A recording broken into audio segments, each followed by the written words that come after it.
Alicia, ¿uno puede abandonar la masonería en caso de haber ingresado a ella y sentirse desilusionado, decepcionado o incapaz de sostener los compromisos que adquirió en el momento de ingresar? Absolutamente, sí. ¿Ah, sí? Cuando quieras se puede retirar, que nadie le va a impedir que se retire.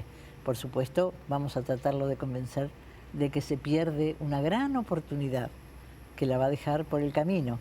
Pero si aún así se quiere retirar, absolutamente lo puede hacer, sí, sí, sí. ¿Ustedes qué versión tienen? Porque hay una versión por allí que establece que Artigas era masón. ¿Ustedes tienen alguna confirmación de eso? No está claro ese tema.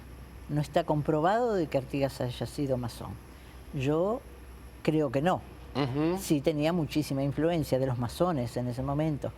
En aquel entonces todos los que estaban dirigiendo en la lucha de la independencia. Bolívar, por ejemplo. En su gran mayoría eran masones, o sea que Artigas tenía muchísima influencia, pero justamente por su forma de ser tan liberal, creo que no se debe haber atado a ninguna. Puede haber sido iniciado quizás, pero no se dedicó a la masonería, porque él tenía su otro objetivo muy claro, ¿no? ¿Hay algún, en especial, un personaje histórico masón que admires?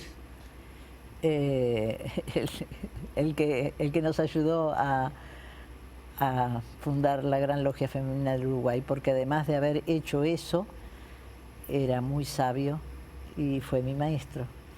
Por supuesto que lo admiro. Sí, pero no se dice ni nombre ni apellido. No. Absolutamente. Lo tendría que haber dicho él. Eso alimenta el mito, eso alimenta y esa es parte de la discreción. Los masones podemos decir de nosotros mismos, pero es parte de la discreción respetar el silencio de los demás, que cada uno diga por sí mismo si es masón, pero yo no puedo revelar si es o no es masón otro hermano. Más temprano, o hermana. Ahí está, más temprano dejé pendiente la pregunta de si hay masones regulares y masones irregulares. Sí los hay regulares y hay irregulares. El tema de la regularidad es bastante complicado, pero voy a tratar de hacerte una síntesis.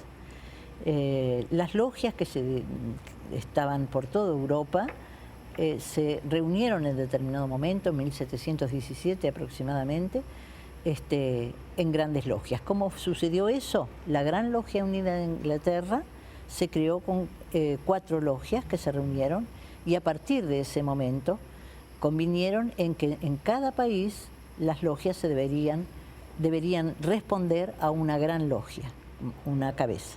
A la vez todas esas respondían a la Gran Logia Unida de Inglaterra que, bueno, por haber sido la primera en esta reorganización de la masonería especulativa, que a partir de ese momento así se denominó especulativa, a diferencia de la anterior que era la operativa, porque eran todos constructores y se dedicaban a la construcción.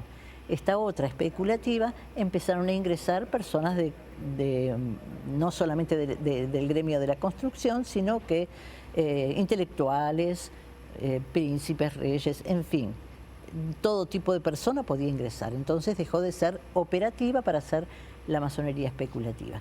Esa regularidad de la Gran Logia de Inglaterra otorgaba las cartas patentes o carta constitutiva a quien se la pedía. ¿Qué marca la regularidad? Esa regularidad, una constitución y unos reglamentos que Mackey y Anderson juntaron en aquel momento, hicieron una constitución. La base son los antiguos límites o Ancient Landmark, que se llaman, es la base de lo que era la masonería. En esos artículos hay uno donde dice no a las mujeres. Están excluidas de ingresar a la masonería. 1717. Sí. Era muy lógico, porque la mujer en ese entonces no era un ser libre. Ajá. Pero el mismo artículo también le dice no a las personas de color, porque eran esclavos, no a los mutilados de guerra, porque no eran libres, eran dependientes.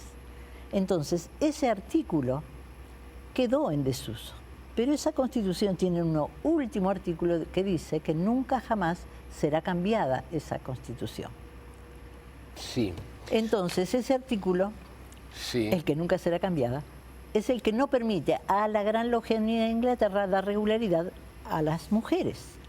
Ahora bien, Francia se despega de esa regularidad y crea esta otra regularidad también, porque seguimos con las mismas bases de Inglaterra, pero ahí sí hay masonería mixta y masonería femenina.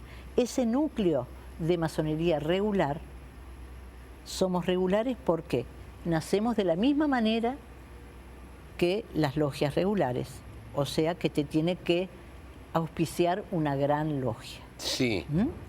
Para formar una nueva gran logia. No Sí. se puede formar de la nada. De esa manera se forman miles y miles y miles de logias en todos los países.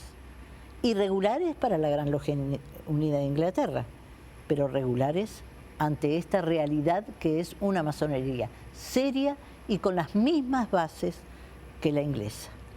Ahora bien, ¿cuáles son las irregulares? Sí. Las irregulares son las que no están ni en este grupo ni en este otro grupo. Son obediencias que se forman de una manera, nacen de una manera irregular. No tienen regularidad de origen. Se juntan y forman de la nada una obediencia.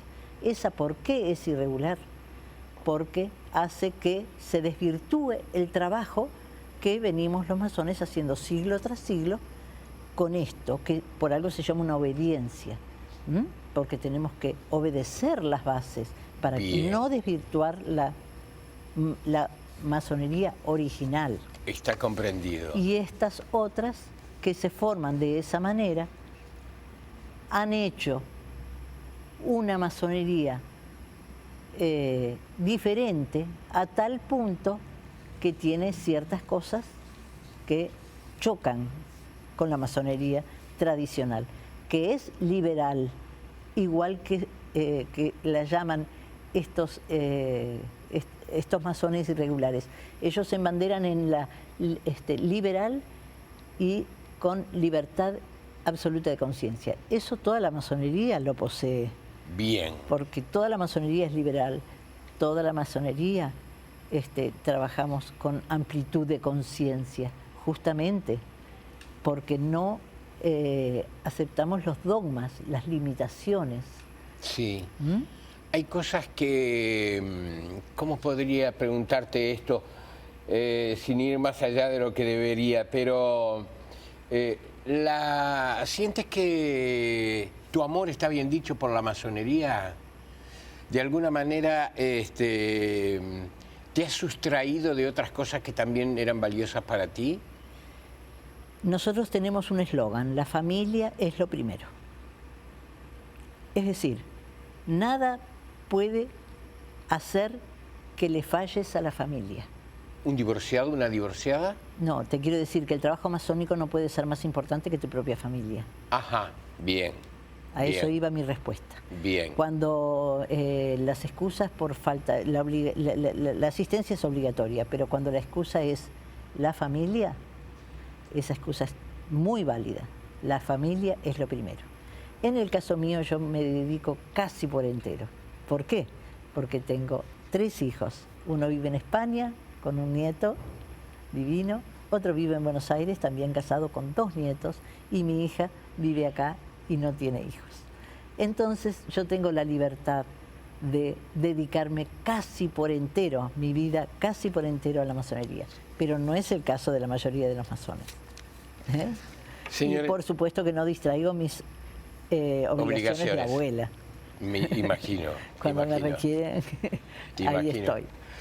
Señores, hemos estado con la señora Alicia Tollo, serenísima gran maestra ad vitam de la Gran Logia Femenina de Uruguay. Bueno, algunos secretos hoy quedaron, sí, Y otros al quedaron. descubierto. Y otros quedaron, y otros seguirán quedando, porque hay ciertas cosas como que tú has manifestado, hay ciertas cosas que quedan en ese grupo que representa a los masones en Uruguay. Son miles entre hombres y mujeres, ¿no? Sí, mujeres menos, imagínate que Sí, nos sí. llevan 100 años de ventaja. Sí, pero son ya centenares Sí. de toda edad. Sí. Y hombres ya miles. Gracias, Alicia. Gracias Ha por sido un haber gusto. acompañado esta noche. Gracias. Señores, nos vemos en la próxima. Nos esperan. Va a ser una buena noche para ver televisión. Que pasen bien.